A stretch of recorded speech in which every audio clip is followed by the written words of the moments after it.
Hello, everyone. My name is Sarah. I'm the professor for OL 633, Organizational Communication, Organizational Leadership Program.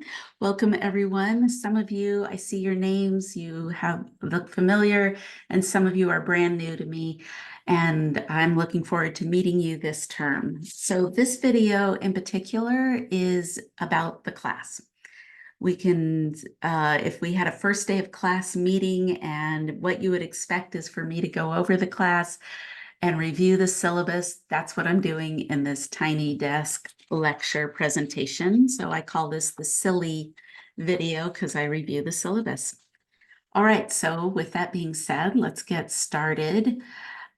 This is a 3-credit class. There's a typo on the PDF. I hope some of you have already caught that. It is not a 4-credit. I teach other classes that are 4 credits, so that got snagged in there. So you can rest assured this is only a 3-credit class, and that is the official number of it. I think for this class, you can expect around, 6 hours of work a week.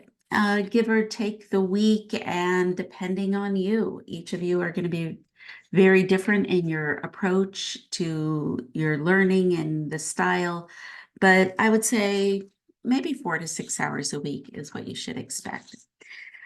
This class, I've already posted a video for week 1 where I talk about communication. This is a communication class. We are studying communication in the organization setting. And so that encompasses quite a bit of things, and I cover that in that first week. But you can expect in this class that we are going to be looking at culture and communication, some issues with power and structure and dynamics. We're going to look at formal communication pathways and informal pathways like the grapevine that we can find in the social networks that make up an organization. We're also going to look at the difference between complicated and complex. These are 2 words, complicated and complex. We're going to really pull apart and tease apart those 2 words and get into much more depth and understand what is the difference and why do we need to know that, especially when we're looking at crisis communication and chaos, and really understanding why do we get pulled into chaos, how do we pull out of it, what are the best strategies and plans for that. And we'll look at the difference between the word strategy and a plan, because those are 2 different things too. So these are some of the terminology that we're going to go through, and of course, trust. Trust, and what are the different layers of trust? How do we understand trust? That's going to be an important part of what we're going to talk about as well this term. Okay. So, hi, I'm Sarah Sheldrick. I have been teaching at Western since 2012, though full-time since 2020. Before that, I worked at Oregon State University in the communication department and the international school, and taught communication classes. I really love being at Western Oregon University, and I am very happy to be teaching this class, especially in the organizational leadership program. I feel very lucky to be working with everyone there. So that is some of what about me. I'm also a student. I am a student at OSU finishing up my PhD in environmental science. I study conflict resolution and mediation for water issues specifically. And I have kind of my foot in both social sciences and humanities and a foot in science. And I love bridging the gap of that and bringing my communication skills to talk about science communication in conflict. So that is a little bit about me. I'm sure as we'll go through these lectures, there might be more coming out. And those of you who have had me as professor before will know more about me than others. So, That's what I have to say about that.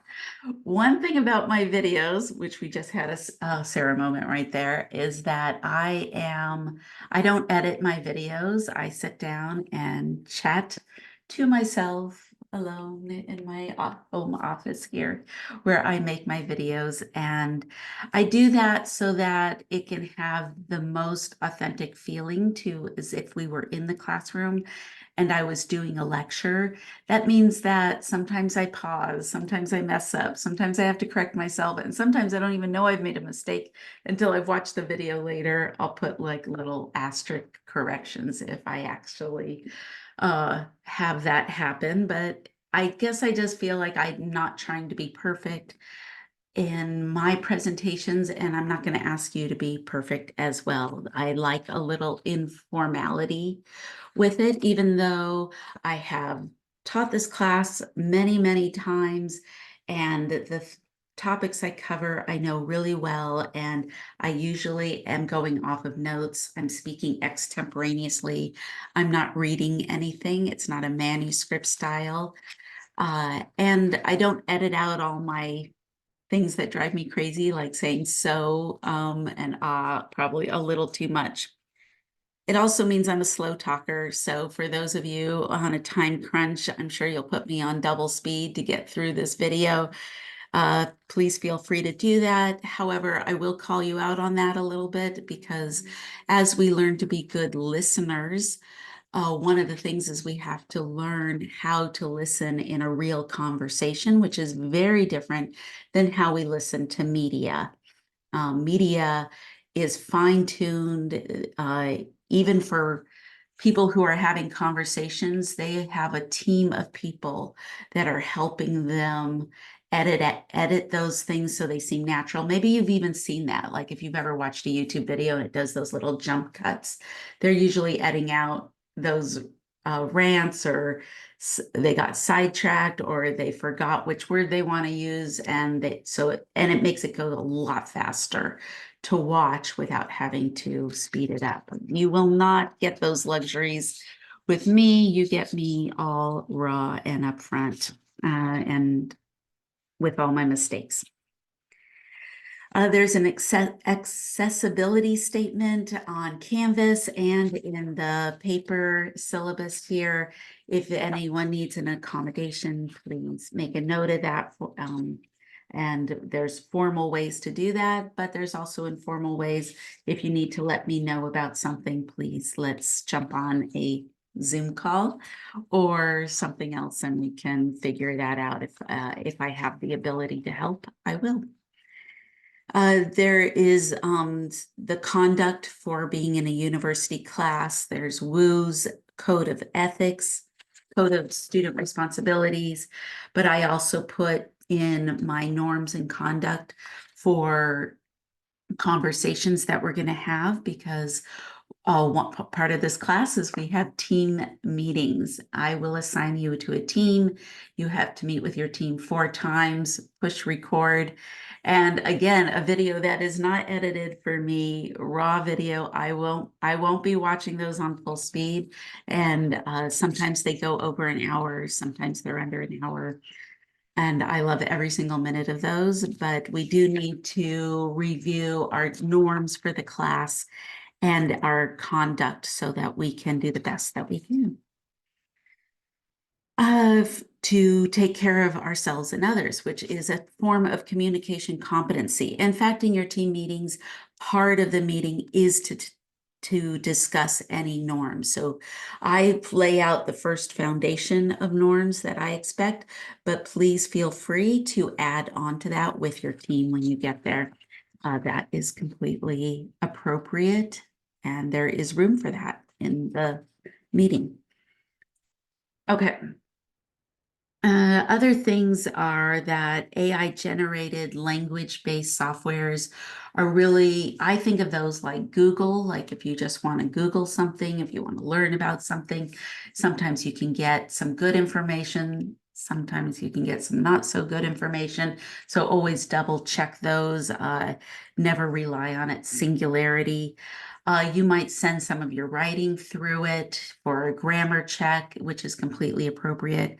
What's not appropriate is to put in a question for this class and have it generate the information and submit that as your own writing. So there is a statement about my AI language program.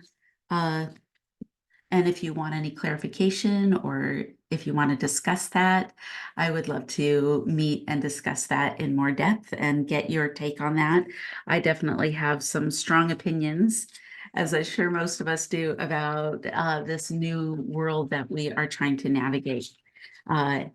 So I just want to make sure that's in here in the syllabus, so that's in here. Okay, let's see. I'm going to talk about team meetings at the end. I'm going to go through the different type of assignments that we're going to have, and I'm going to save that for that. The other page in our syllabus is the grading and assessment page. One of the things you're going to notice is everything is 10 points. Or at least it should be. And if it's not, it will probably get changed to 10 points. In fact, I'm just going to click in and double check to make sure I did do that correctly, because this is a new thing I'm doing. So everything is worth 10 points, and I have laid out what 10 points, if you're getting 10 points, this is what it looks like: 9, 8, 7, 6, 5, down to 4, which 4 in our class to this term means 0. It means that you didn't turn in anything at all. That's right. And I can talk about that in more depth if anyone wants to, but this is a pedagogical design that has been kind of developed as a way to keep the grade average more reflective of the work. One thing I notice on Canvas, if there's a 0, it drops the grade very quickly. So for example, if you got a 10 on an assignment and the next assignment you didn't turn in and there was a 0, your final grade in Canvas would come out to 50%, which is an F. And if I all of a sudden put a 4 in there, that bumps you up to a C, which seems more reflective of that. So I can go into more depth about that and the pedagogical design. I'm always doing a lot of reading about that. I'm always curious. So anyone who'd like to engage in a discussion about these choices, I would love to do that in more depth with you. Okay. Other things are requirements that that you use vocabulary and theory. Formatting should be pretty clear. We don't have any essays in this class. Even when you're doing short journal response or reflection responses or critical analysis, I'm expecting you to be able to articulate that with a certain amount of conciseness that reflects. We're trying to look for an intersection because this class is a kind of a business professional class. So knowing how to get to the point and be clear and how to do brevity and get the fluff out of your writing will be something I'll be looking for. But again, we are in an academic class. This is an academic setting. You are in the university. So there will be some elements that will intersect. Maybe we can call it a fusion. We're doing like a genre writing fusion of academic writing and corporate business world writing, and looking for an intersection of that. So that's why we don't do any of the traditional genre of essay writing in this class. Attendance. Well, we don't have a class period and we don't have a synchronized Zoom class. So attendance really is going to be connected to how you're showing up in your team meetings and how you are showing up in the Canvas in a more metaphorical way, to be consistent, to make sure you are looking at the pages that I've put up for the reading pages, the reading and vocabulary, and where you can find articles. And then there's videos that I post and a podcast. There's no quizzes or exams, and I'm not going to be like pointing at you and trying to see what you've memorized. But you do want to keep up weekly on all of the pages. In a way, that's how I think of attendance in a class like this one. Instead of a synchronized way, we're in an asynchronous attendance world. So you can disregard the 1 point per class element of that attendance in the syllabus, and just think of it more metaphorically of how you are really interacting with our Canvas page and with your team members.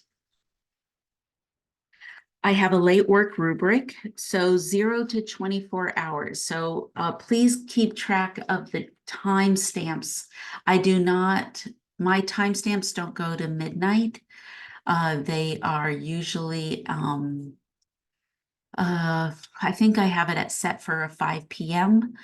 time, but you have 24 hours to submit after that 5 p.m. time where there's no point penalty. So if midnight is your preferred time to turn in things, you could still turn in something on that date at 11:59 p.m. and not receive a point penalty. Up until 5 p.m. the next day, 4:59 p.m. the next day, there's no point penalty at all. That's really if you got pushed up against a deadline, like the due date deadline, and you start to feel sick, or maybe your family, something's come up with your family, and you thought you were going to have time to do the assignment and you don't, give yourself some breath there, and you don't have to worry about getting an extension. You don't have to worry about telling me everything that's going on. And please do not send me any doctor's notes or any private medical information that is completely unnecessary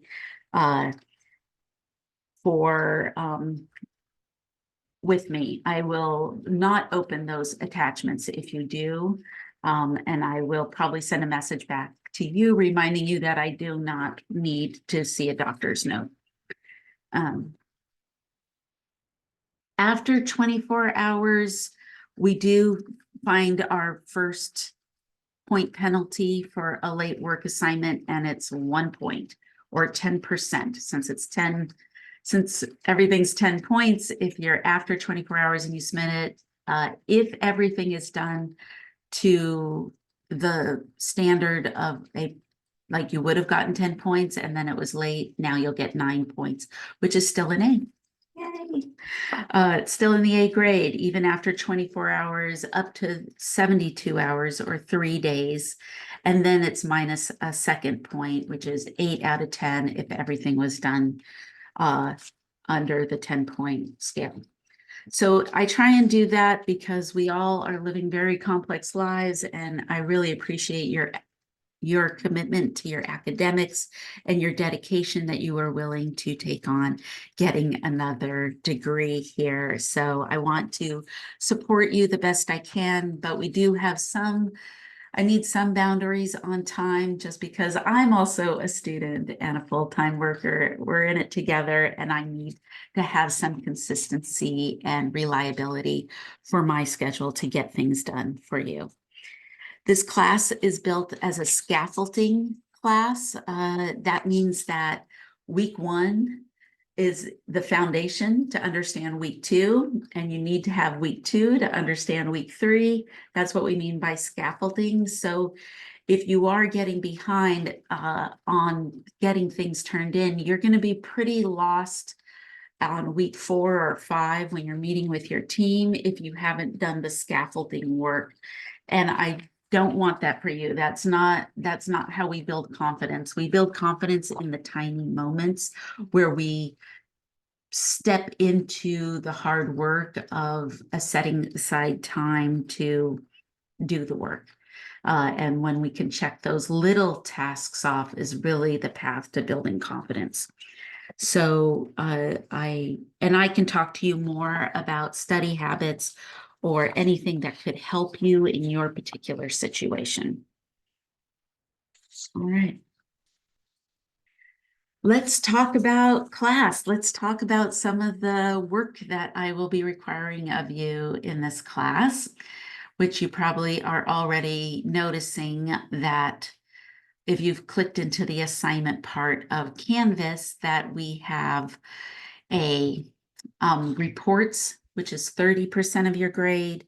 We have movie analysis, which is 30% of your grade, and then your team meetings are 40% of your grade. Let's talk about reports first. Reports are you have your first report coming up, and that's really just for me to see that you are going through the modules and you understand the order of the modules, and you'll pull out quotes and vocabulary. If you've been in my class before and we've had weekly reports, this is pretty similar to that, except it's going to cover 2 weeks instead of 1.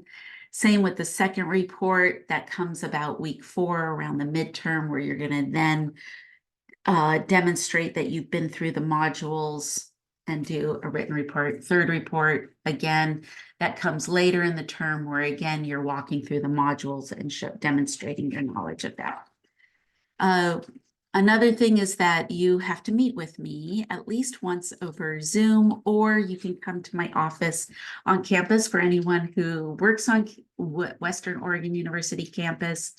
I'm also at OSU a couple days a week if someone wants to meet at a Java stop or on campus, or I could come over to meet you in your building if you feel comfortable with that.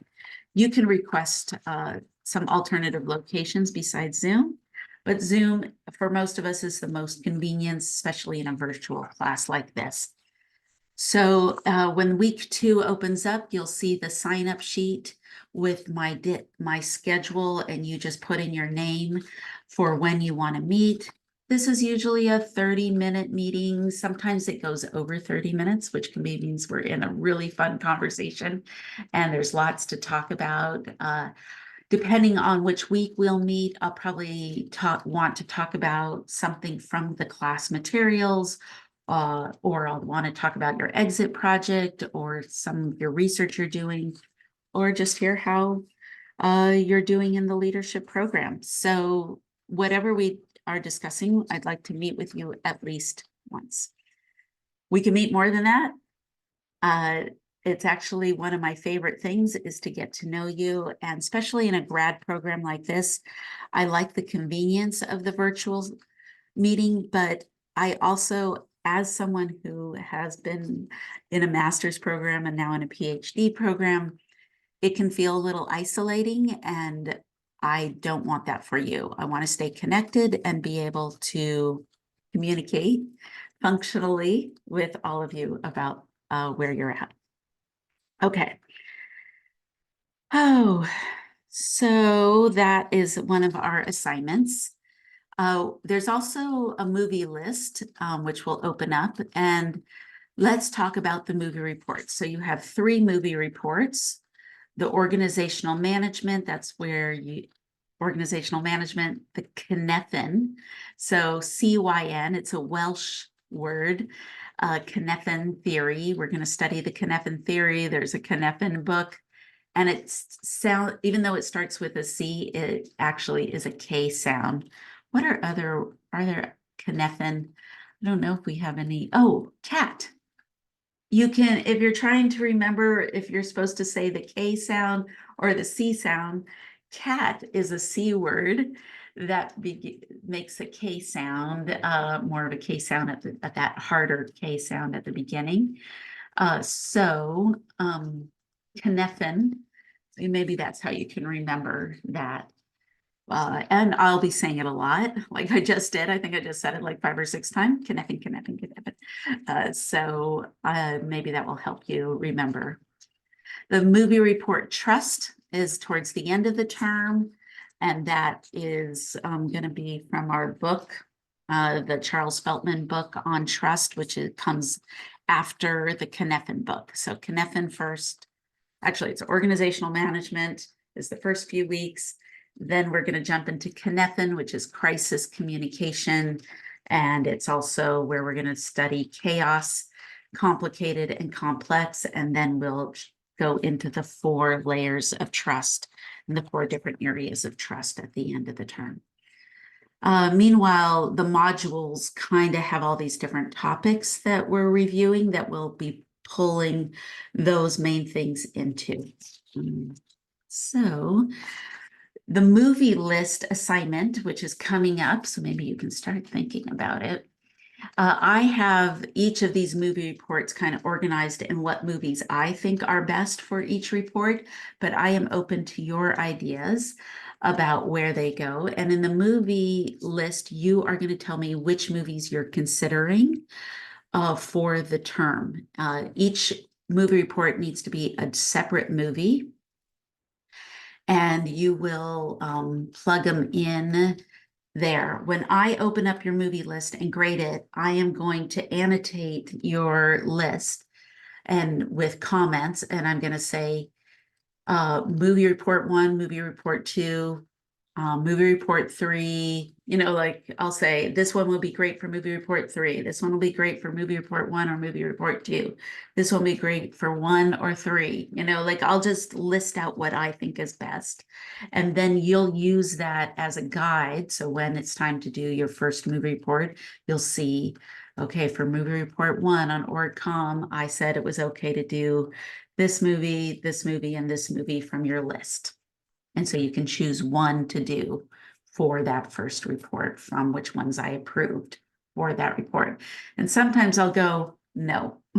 I'll just say, nope, this movie probably won't work for what I'm looking for in these assignments.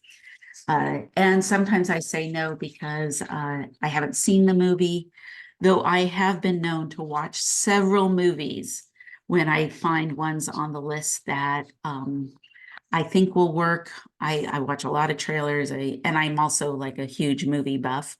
So I know quite a few movies, but if I haven't seen it, I might watch it if I have time for it. So we will negotiate that as we move forward. Just as a note, the organizational management movie, management movie report number 1, I'm really looking for hierarchies, structures. I'm looking for the way different power dynamics or people without power maneuver through a system. And so, let's see what is on I'm going to open up right now to see what is on my list for this, because now I just want to talk about movies. Okay, I'll just say Elf. The Christmas movie Elf from 2003 with Will Ferrell is a great movie for movie report number 1. It has, there's Santa. So like we have Santa and we have the supervisors in the elf workshop, and we have then the worker elves. And then when we get to New York City and we meet elf Buddy's dad, Buddy's dad also is working in a hierarchical structure, including down to the mailroom when Buddy is working in the mailroom. And so there's all these different structures embedded into that movie. That's exactly what I'm looking for. And there's a lot of movies that do that. Men in Black is a great one for that. I don't know, we can go real old school too, like The Godfather or A Few Good Men. The Secret Life of Walter Mitty, that the most recent version of that movie with Ben Stiller. One of my favorite movies. I love that movie. A great movie for organizational communication. And so if you are more of if you have families with children, choose movies that you could watch with your family. This is going to be your homework, and you can use it as movie time with your family or one of your kids' favorite movies. Mitchell versus the Machines, the Mitchells versus the Machines, I think is a Netflix movie. That's a fun one that also has organizational structure to it as well. Okay.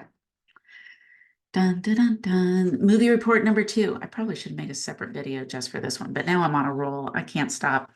Movie report number 2, crisis communication and problem solving. This is our complicated, complex. This is where I'm looking for a moment of intense problems that are happening and how the people in the movie are dealing with the problem.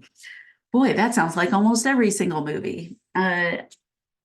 So I really want you to think about how you're going to choose a movie where there's really a clear direction and a clear issue in it, and you have a group dynamics that are working together, like a kind of a team approach or a group approach to solving that problem and different perspectives.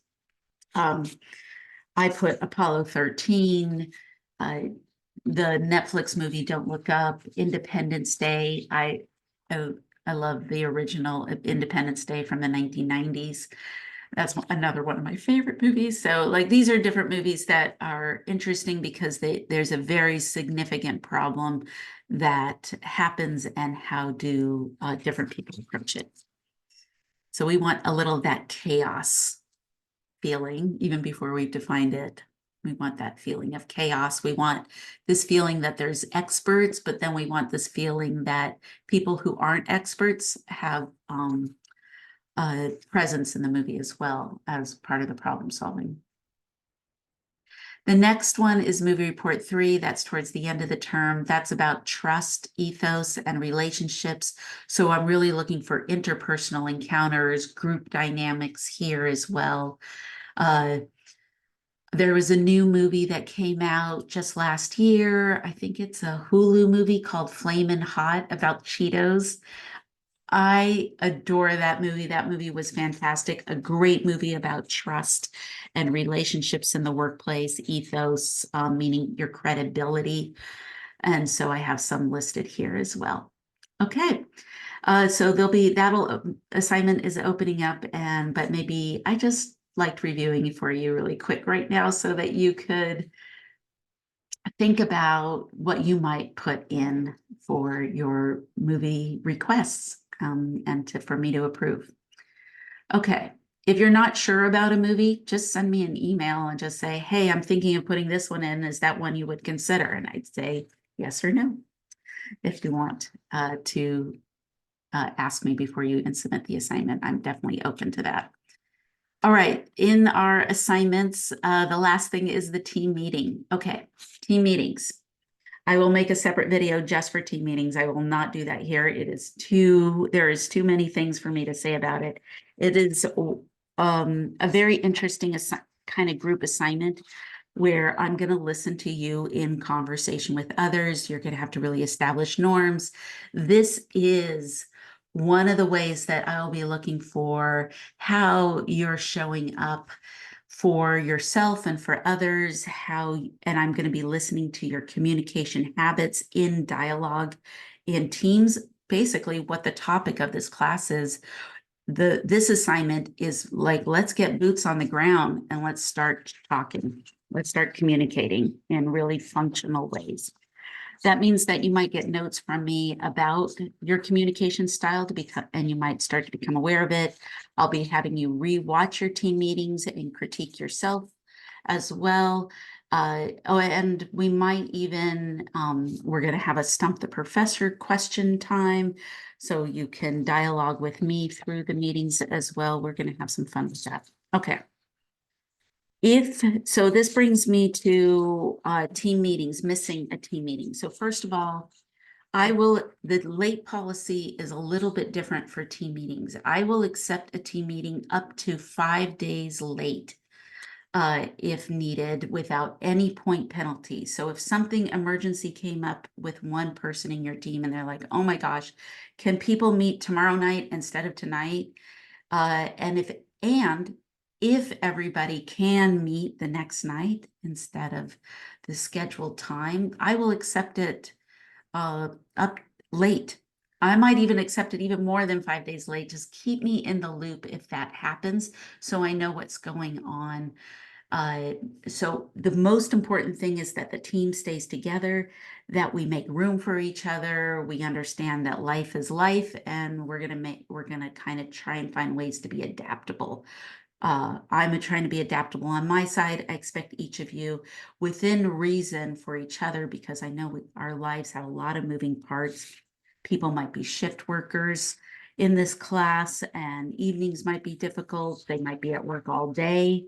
And setting aside an evening is also difficult.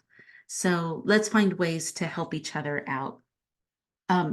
However, if let's say your team can't meet and you do have to skip a meeting, there is grace for one team meeting. So if you miss more than one, there is no makeup. You can make up one team meeting, and we do that during finals week. So you put in your request. When you've missed a team meeting, you have to let me know that you would like to do one makeup team meeting, and I will get your name down. And then during finals week, I send out the assignment for making that up. All right. So welcome to Organizational Communication, OL 633, and I'm really looking forward to this term. I hope you all are having a good first week. Bye.